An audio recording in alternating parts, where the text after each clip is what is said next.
Und der Eberste soll helfen jeder reden, also soll haben in Naim Reis, und wir nehmen aus Naim Schmeier, Allahs kam a level of das, soll versporen der Zehlen einen den Zweiten, als allein hat gesehen, die Nissim glühen, Afol Pivos hat sich nicht voneinander geklieben, Nächten a viele nicht, heint in der Früh, a viele nicht heint, noch vieles Minche, und hat sich alles eingerät, als Elon kemin Ogineg, und es ist nicht so was zu tanzen, und es ist nicht so was zu machen, als Sturim, der Rebischter war weit Nissim, betech Nissim, bis der Mejura von Yomim Hachi Achrein im Asmam, al derich, wie sie gewähren, nechet bei Yetzies Mitzrayim, Bepam Horisheno, ist er hier gewähren, bei Natzles Mitzrayim, ist er wieder erzählt im Medis, ist er gewähren, noch die Unionen, was sie gewähren,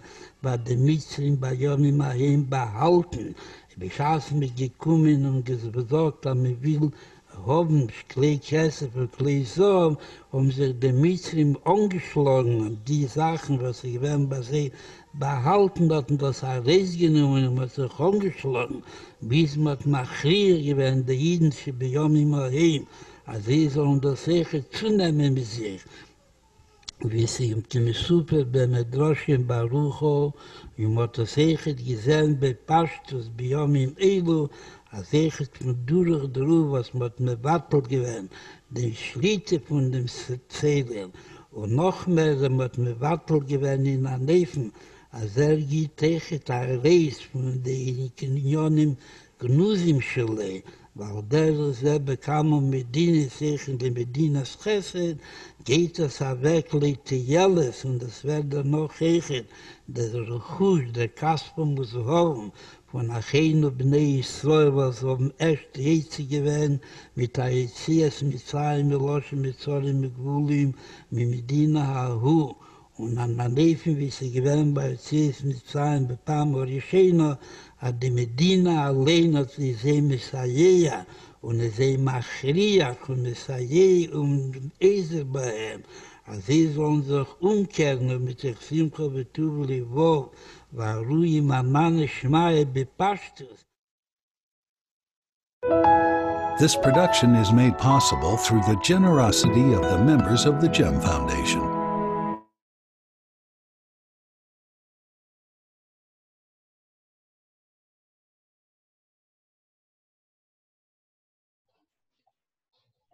Ok, Shavua Tov para todos. Queremos agradecer a família Rosenfeld para Abdallah, muito linda, belíssima Abdallah, toda a família. E agora a gente vai para a nossa convidado especial, carioca, Rio de Janeiro. Gente fina, sangue bom, o Fernando Sigal, que ele é cofundador da marca Reserva, que todo mundo conhece. É uma loja, uma marca muito, muito conhecida no Brasil, no mundo todo. E quem vai fazer a entrevista é nosso amigo Gabriel Schumann, um advogado e também um professor que vai fazer a entrevista aqui com o nosso amigo Fernando. E sem demorar, vamos convidar os dois, o Gabriel e o Fernando Bevakashá. Obrigado de novo pela presença de vocês. Obrigado, Rabino, pelo convite e muito feliz, Shavua Tov a todos.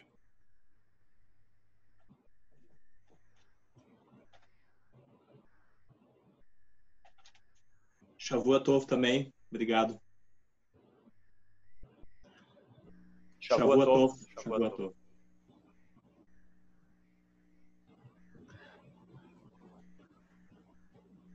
Shavua Tov, Gabriel. E como é que vai ser a nossa entrevista hoje? Então, vamos lá. Desculpa, eu estava só mudando aqui o som, porque eu estava com dois combinando aqui, ligou um diferente. Então, Primeiro, eu queria te agradecer por vir aqui visitar a gente. Não é uma visita como a gente gostaria, te dando um abraço e permitindo que você compartilhasse o Shabbat e depois a Aftalá. Então, você já fica convidado. Não sei se eu podia fazer esse convite, mas agora eu já fiz. É azar de terem me colocado para fazer a entrevista da autonomia.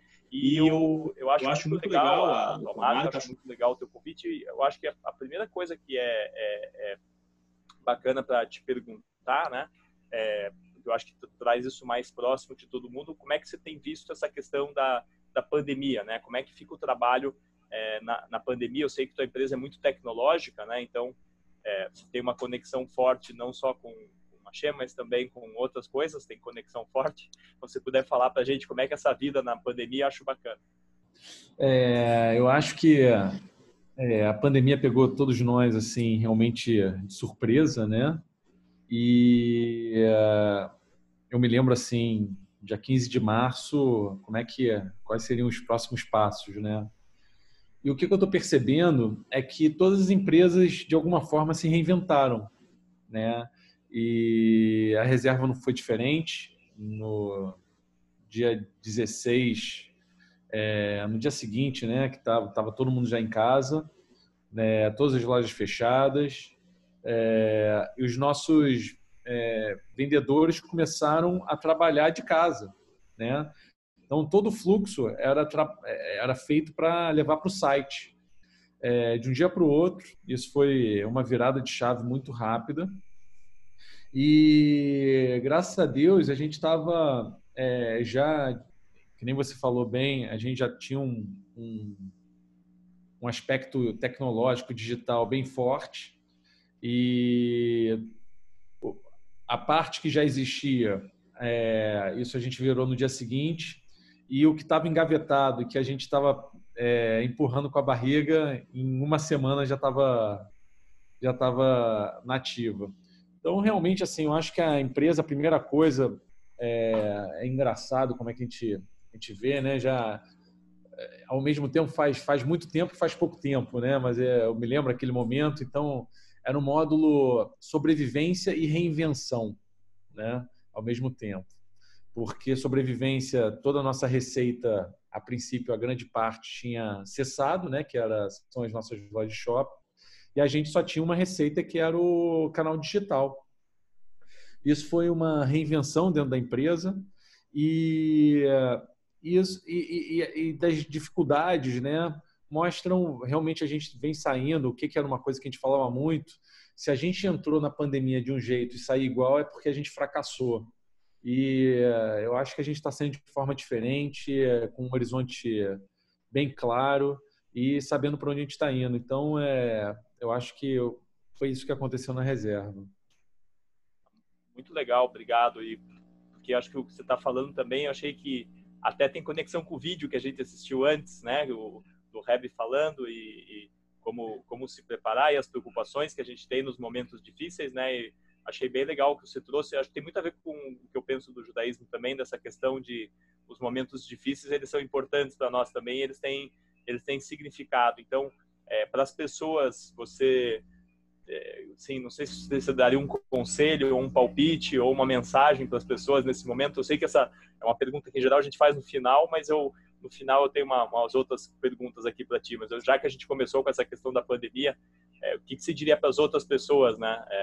Que estão vendo você, né? Assim, é muito engraçado. No começo da pandemia tinha vários gurus, né? Falavam como é que vai ser.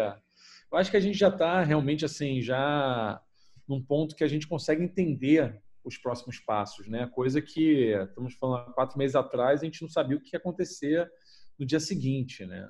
E eu acho que são duas coisas, né? Que nem eu tinha comentado. A pandemia veio e a pandemia, nada é por acaso na vida. Se a gente realmente entrou de um jeito na pandemia e sair do mesmo jeito, é porque a pandemia não serviu de nada. A pandemia e outra ilusão é achar que alguém não vai sair machucado da pandemia, ou de parte sentimental, ou de parte financeira, ou dos dois, ou de outras coisas. É um momento muito sensível para o mundo, tudo que aconteceu, né? A gente se viu enjaulado né? Eu acho que o ser humano não é feito para ficar dentro de casa. A gente está acostumado a sair. E os contatos, né? E imagina, as pessoas que a gente mais ama, a gente não pode ter contato, né? Nossos pais, porque é grupo de risco, e eu não vejo a minha mãe praticamente, né, há 4 meses. A gente se fala todo dia, mas de uma forma digital. Então, realmente, assim, qual é o grande ponto? Eu acho que é exatamente isso. É a gente realmente pegar desse desafio que a Shem jogou para a gente e pensar o que a gente vai sair diferente, como é que a gente vai sair melhor, como é que a gente vai realmente prezar pelos relacionamentos, coisa que a gente achava tão natural, não é tão natural. A gente tem que dar muito valor, e eu acho que o maior aprendizado da pandemia é esse, a gente dá valor a coisas que a gente achava normal.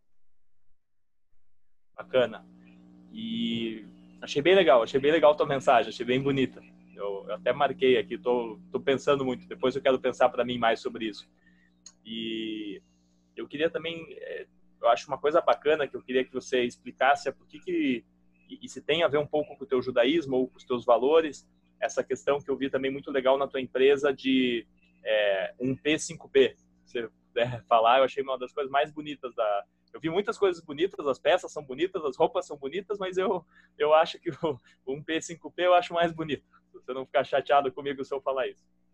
Não, eu acho que eu fico com muito orgulho, vamos dizer assim, que o mais bonito seria um P5P mesmo. Eu acho que a gente vive para isso, né? A Reserva nunca foi uma empresa com um fim no lucro só. Então, na verdade, eu acho que vem da nossa... assim, os fundadores são judeus, né? E isso faz parte da nossa cultura, né? A gente estudou junto, né, na escola, a gente aprendeu isso. E essa parte de tzedakah, a gente realmente está bem colocado dentro, vamos dizer assim, do nosso ser, vamos dizer assim, do ser reserva, né? E a gente hoje é reconhecido por isso. A gente é uma das poucas B Corps que tem no Brasil. No ramo de moda, somos a única. O que é a B Corp? É um selo que garante que temos os maiores padrões de sustentabilidade, de propósitos socioambientais, socioeconômicos, e isso é um selo bem importante. Um P5P é fruto, vamos dizer assim, desse reconhecimento desse B Corp, e é muito interessante, né? Já que a gente está aqui falando com o pessoal do Rabad, né? E essa ideia, ela tem uma influência bem interessante do Rebbe. Como é que é essa ideia? Como é que ela nasceu? Eu escutei uma vez, eu estava em São Paulo, escutei do Rabino Davi Weitman uma história. Essa história, a primeira deputada negra dos Estados Unidos, ela foi eleita, ela pensou que ela ia conseguir mudar, ela ia conseguir realmente fazer um trabalho pro povo dela, né? Os negros dos Estados Unidos. Só que a primeira coisa, quando ela entrou lá no Congresso, foi realmente assim, colocarem ela de lado, para ela não ter poder nenhum. E colocaram ela numa secretaria de alimentação. E ela ficou muito decepcionada, ficou muito triste. E ela foi conversar com o Rebbe. E quando ela foi falar com o Rebbe, eu sei que você está muito triste, eu sei que você queria fazer uma diferença, mas se você está lá, tem algum motivo. E esse motivo eu sei que nos Estados Unidos tem estados que têm sobra de alimentos e tem estados que têm falta de alimentos. E que se você conseguir fazer um programa que a sobra vá para os estados que falta, você vai conseguir fazer realmente um super programa alimentar nos Estados Unidos. E foi assim. E esse programa hoje alimenta mais de 10 milhões de pessoas. Então,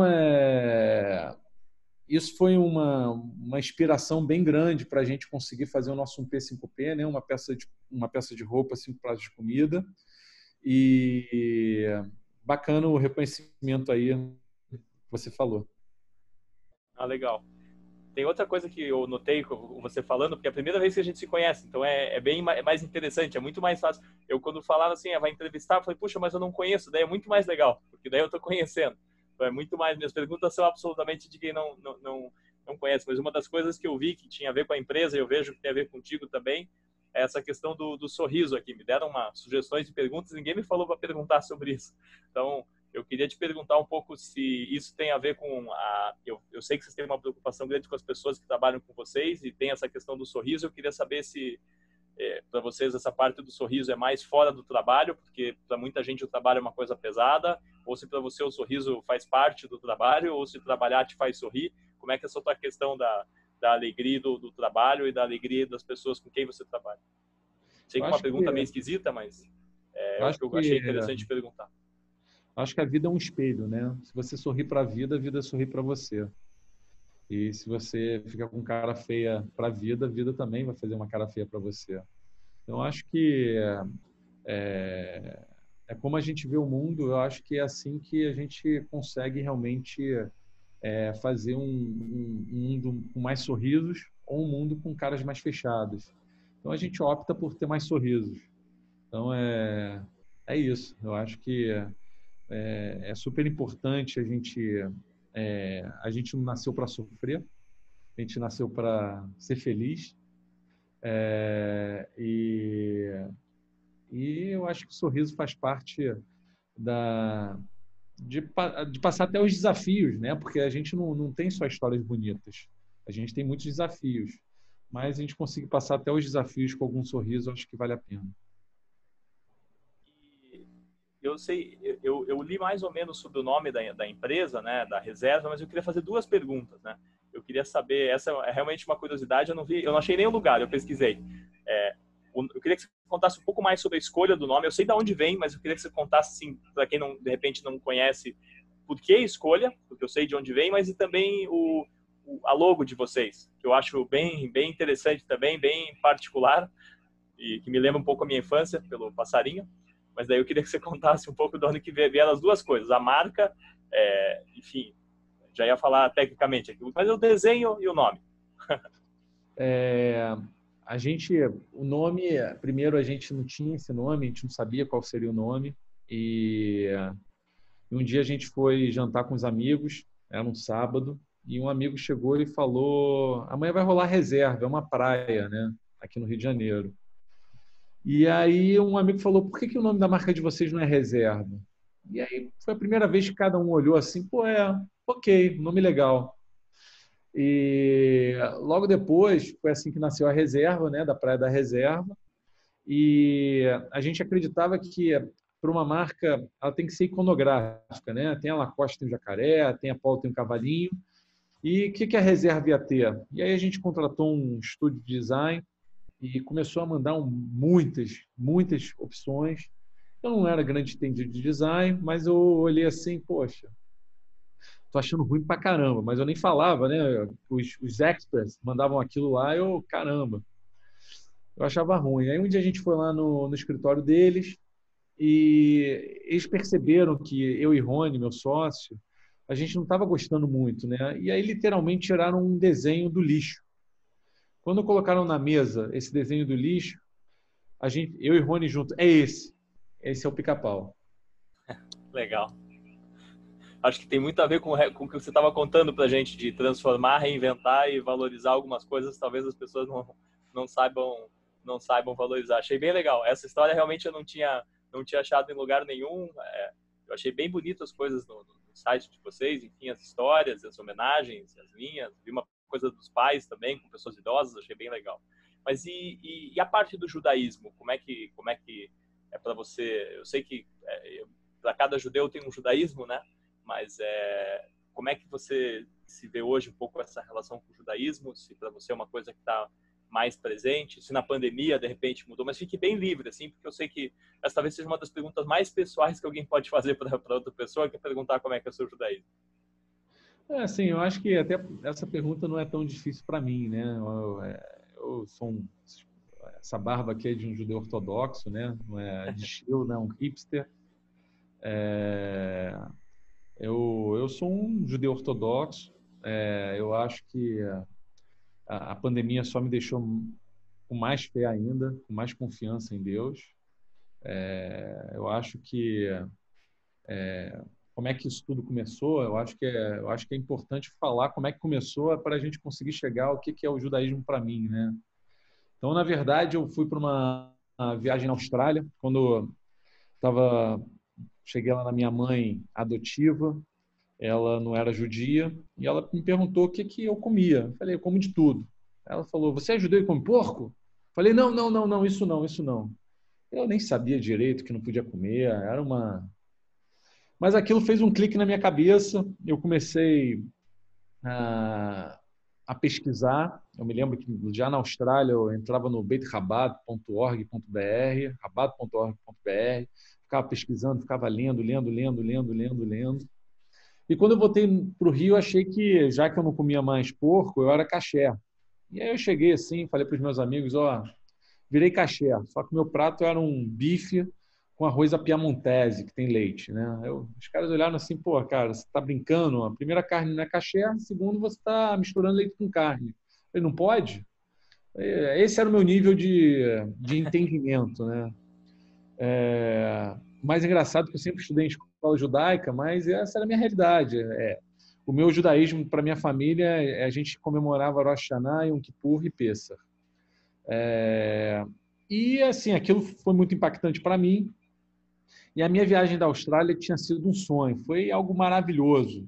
E eu liguei para o meu amigo, falei, ô Jaime, coincidentemente ele é meu sócio hoje.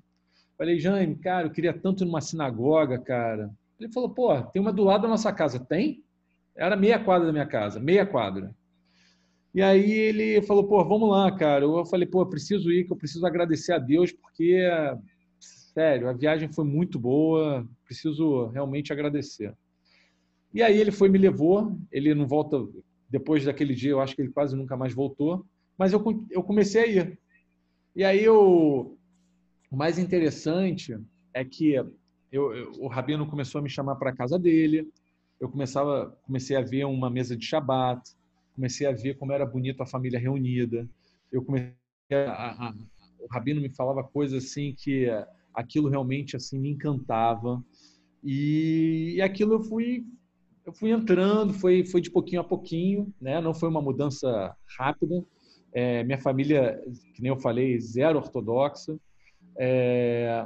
E aí as coisas foram acontecendo até que um dia, lançamento da primeira loja da reserva, Ipanema, Maria Quitéria. Nesse dia, o que tinha? Tinha um Rebbe de Kalev, não sei se já foi em Curitiba, mas ele falavam que era um rabino cabalista. Falei, vou lá pedir uma bênção, né? Eu falei para o meu sócio, estou indo lá na sinagoga pedir uma brahá para o nosso negócio. Ele falou, meu irmão, tu tá maluco, cara? Os convidados estão chegando, por que você vai para a sinagoga? Aí ele virou para um lado, eu fui para lá, né? E aí ele chegou, e aí eu cheguei lá e falei, olha, Rabino, eu estou abrindo minha loja, eu queria uma brahá para que dê certo.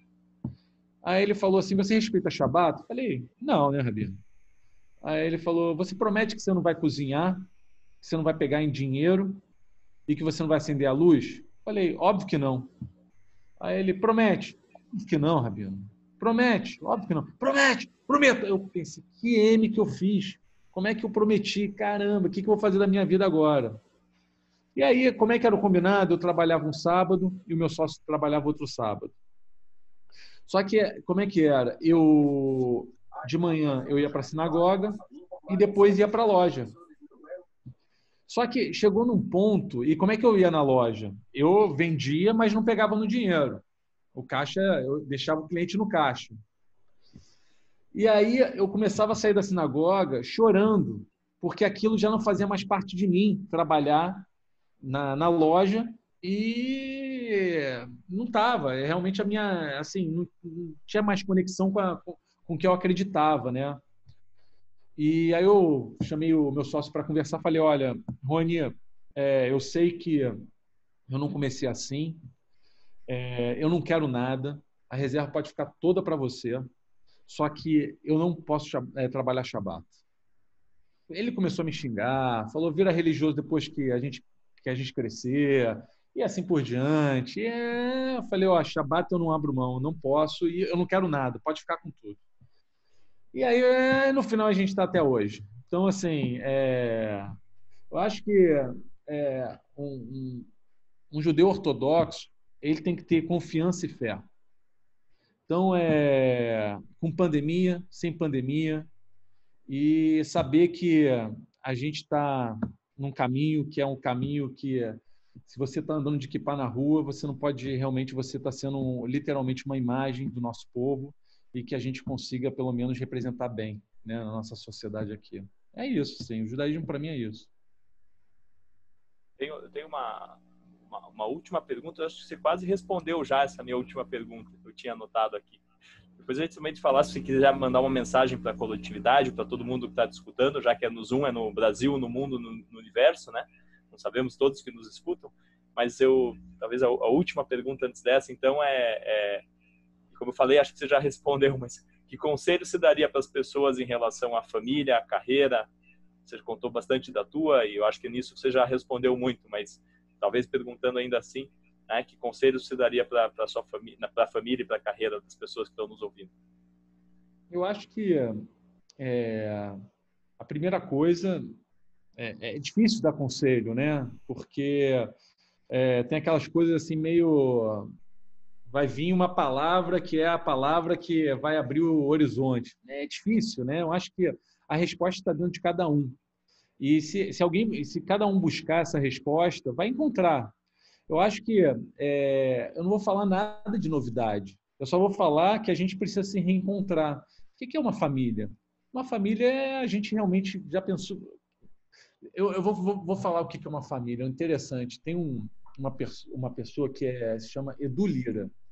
Ele tem uma ONG em São Paulo que é Gerando Falcões, se eu não me engano, o nome da ONG.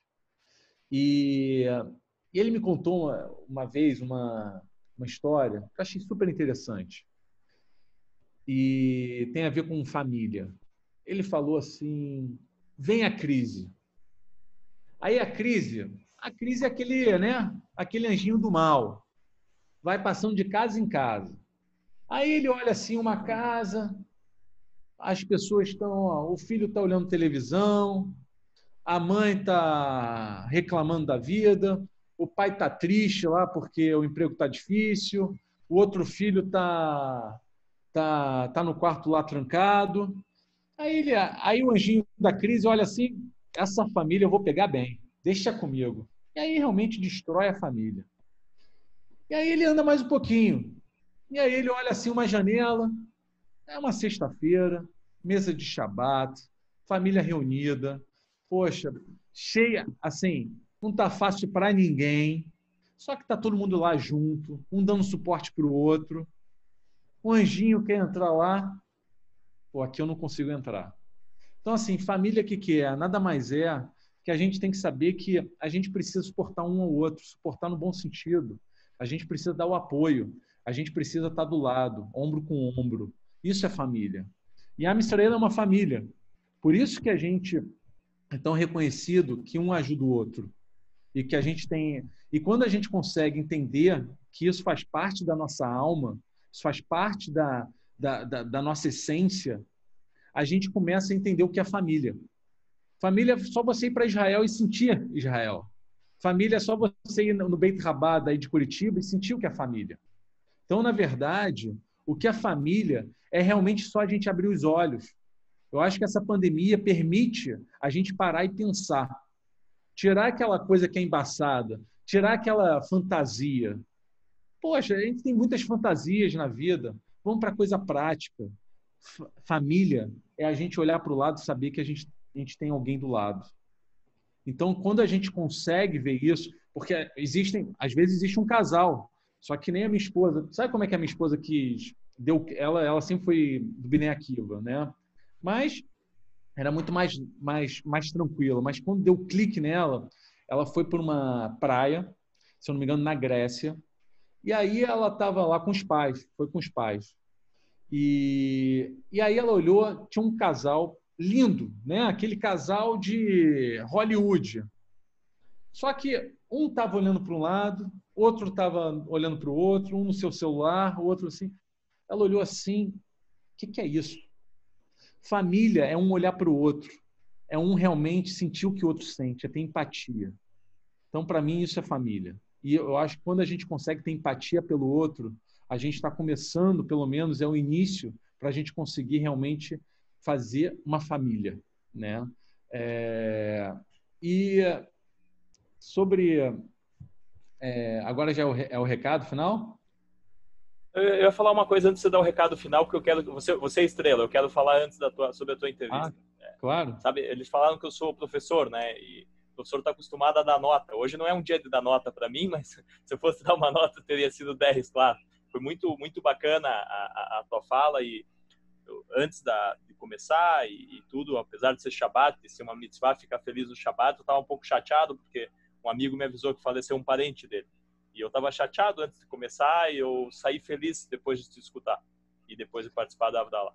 Eu estava chateado pelo meu amigo e o meu sorriso aqui é o sorriso que você transmitiu para mim. Então eu queria te agradecer, queria também dizer que é muito comum nas entrevistas que as pessoas perguntam assim, fale uma palavra que para você é significante. Mas enquanto você falava aqui, eu anotei coisas, não porque eu queria anotar para te entrevistar, mas porque eu queria anotar para ler de volta depois da tua entrevista, para pensar com elas com mais calma, para levar para o meu travesseiro, para terapia. Mas você falou algumas palavras que eu acho que são hoje muito importantes, né? Você falou em sentido, em propósito, em confiança, em empatia. Se fosse um bingo aqui, eu estivesse marcando as palavras, acho que você falou as palavras importantes no momento de crise e no momento que não é de crise, né? Você falou isso também, eu acho bacana, né? A crise é uma hora para a gente parar e pensar, né? E você falou muito em comida também no começo, né? A gente falou da sustentabilidade, ou da mitzvah, ou da tzedakah, ou dos três são a mesma coisa. Eu acho que você também alimentou a alma das pessoas com a tua entrevista. Então, obrigado por transmitir, contar da tua vida, né? Porque não parece, mas eu falo, é algo muito pessoal. Se para você é fácil falar de você, é bom sinal, né? As pessoas andam se escondendo muito. E, como eu te falei, agora eu vou te deixar falar a mensagem final, porque eu não quero falar nenhuma mensagem final. A mensagem final é tua. Eu acho que eu vou...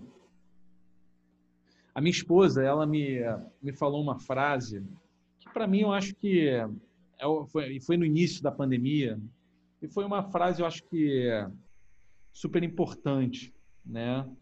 E que foi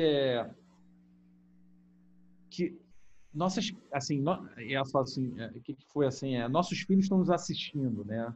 E aprendendo como é que a gente responde ao estresse e às incertezas.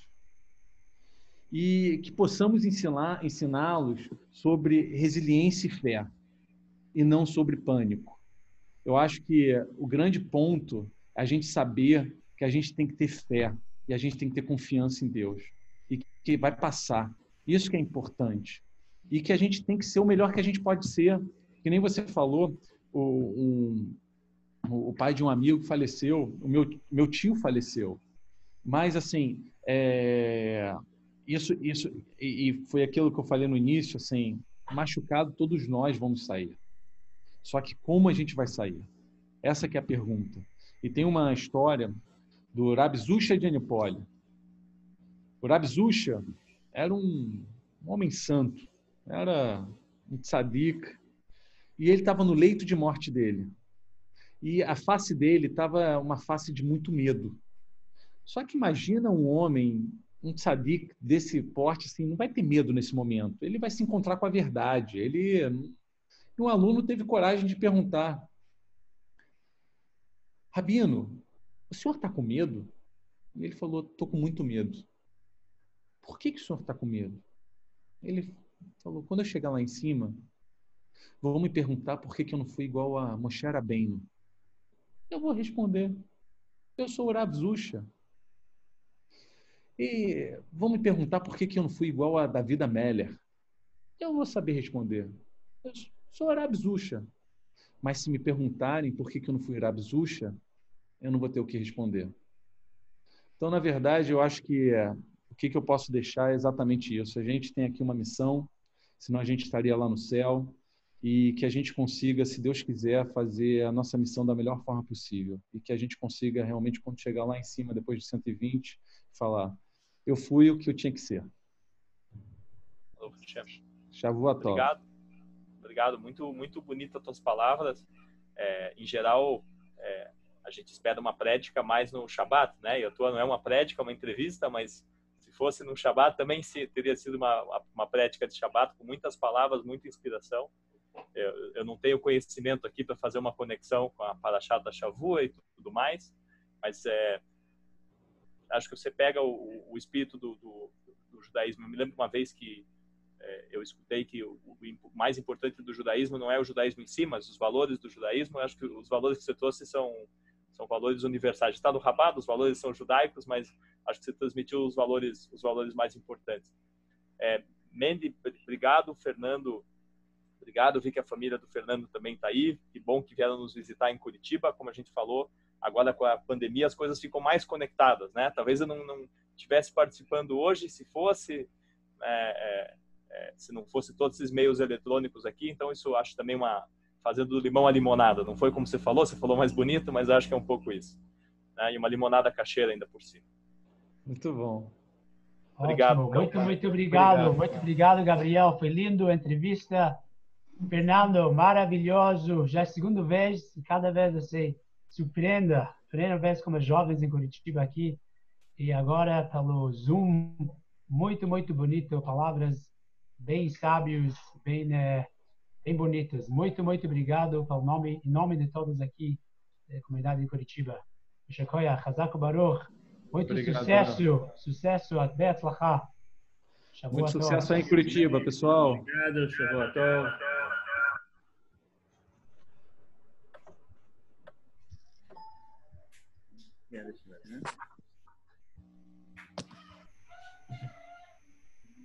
Shavua Tov. Muito obrigado, Gabriel. Obrigado, Shavua Tov. Job well done.